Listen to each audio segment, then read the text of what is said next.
It's a warm Saturday afternoon in the suburbs. Birds are chirping and everything seems perfectly normal until the doorbell rings. It's the kind of moment you don't expect. You look outside, and there she is, Mrs. Jenkins, the head of the Homeowners Association, arms crossed, face redder than a tomato. She storms up to your porch like she's about to deliver a life sentence. You brace yourself. Your lawn, she starts, pointing her finger like she's some sort of judge in a courtroom.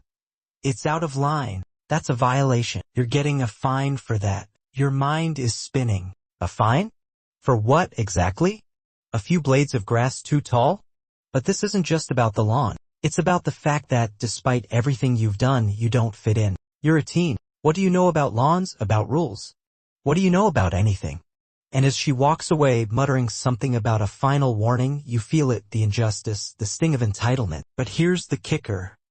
This was only the beginning. Something tells me you haven't seen the last of this. You've got a plan, and Mrs. Jenkins doesn't even know it yet. The tables are about to turn, and when they do, well, she won't be laughing. Not anymore. You've never exactly fit in with the perfect suburban crowd. Most people in this neighborhood are older, established, and let's be honest, decidedly judgmental. Then there's you, 17, living with your single mom in the old house at the end of the street. The house that's a little more lived in than the pristine mansions around you. You've always done your best to stay out of trouble until now. The next few days?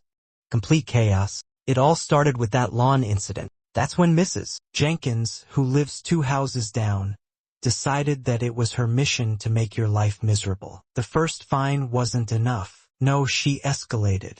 The next week, you're slapped with a complaint about your fence, which isn't even broken. Just a few loose boards.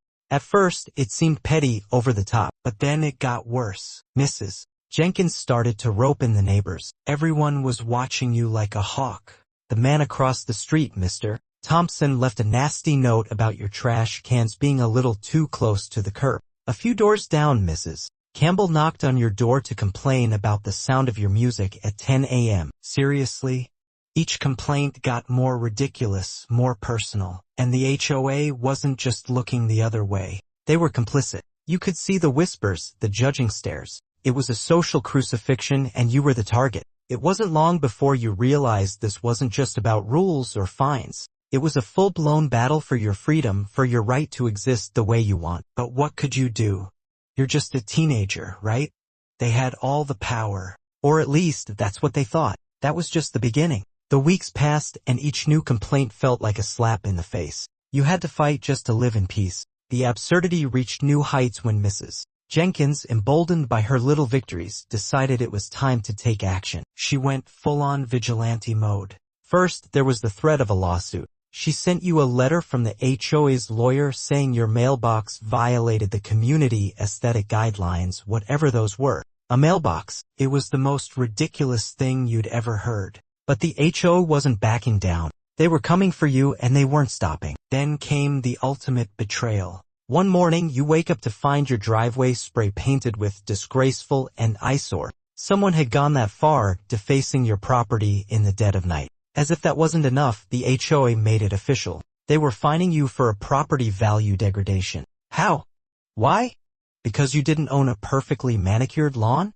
The tension was palpable. The pressure was unbearable. You started feeling like you were trapped, like a cornered animal. It wasn't just the fines or the complaints, it was the humiliation, the judgment, and the feeling of being small. You kept fighting back, small victories here and there, but the pressure mounted. Every time you tried to stand tall, it felt like they were kicking you down. And yet something stirred inside you, a sense of determination, justice. You began to research everything. HOA bylaws, local laws, how to legally fight this. You spoke to neighbors who'd been silent, gathering their support. And finally you knew, you weren't going to take this lying down. It was time for the plan. The calm before the storm was eerie. Mrs. Jenkins had just issued the latest threat, sending you a warning about your unsanctioned renovations. She thought she had you cornered, but little did she know you were about to flip the script. You spent days, nights, really formulating your strategy. You knew the HOA had a ton of influence, but they also had weaknesses, and that's where you'd strike. The first step? Gather support. You went door to door, speaking with the neighbors who were too scared to speak up or too fed up to care. Slowly, you gained momentum. Turns out, a lot of people were fed up with Mrs. Jenkins's authoritarian rule. You weren't alone. The next part of the plan? Publicity. You started gathering evidence of her overreach. Every email, every complaint, every violation. You documented it all. And then here's the kicker, you took it to social media. Without naming names, you posted a public warning about shady HOA tactics, encouraging others to speak up if they were facing similar issues. The response was immediate. Neighbors rallied, forming an online petition against Mrs. Jenkins. Your final move? A community vote on whether the HOA should even exist. The laws were on your side, and after gathering enough signatures, you were ready to challenge her power legally. But just as the plan was coming together, Mrs. Jenkins started getting nervous. You could feel it.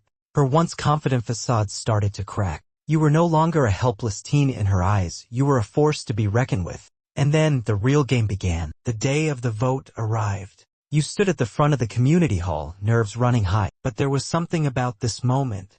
Something so satisfying, knowing that Mrs. Jenkins was on the edge of losing everything. The room was packed with neighbors, most of them already supporting your cause. But Mrs. Jenkins didn't go down without a fight. She stood there, trying to push her usual scare tactics. Think of your property values, she shouted. This could ruin everything. But the crowd wasn't buying it. The tension in the room was palpable. And when it came time to vote, the result was undeniable. She lost. Not only did the HOA's power get stripped, but Mrs. Jenkins was ousted from her position as president. Her grip on the neighborhood? Gone. The look on her face as she realized she had been defeated priceless. It was the kind of moment that could only be described in slow motion. The woman who thought she could control everything had just been humbled by you. And as she stormed out of the room, you turned to the crowd. Sometimes it only takes one voice to bring down the house. You said, calm but proud. The crowd erupted into applause. Looking back, it's hard to believe it all happened. The tension, the escalation, the ultimate showdown, it's like something straight out of a movie. But you know what? It wasn't just about fighting the HOA or getting Mrs. Jenkins to leave. It was about standing up for yourself. The lesson here? Never underestimate the power of determination. They thought you were just a kid, but you had something they didn't, the courage to fight back. And now, the neighborhood is a better place. People are free to be themselves without the constant pressure of an overbearing HOA. You've inspired others to take control of their own situations.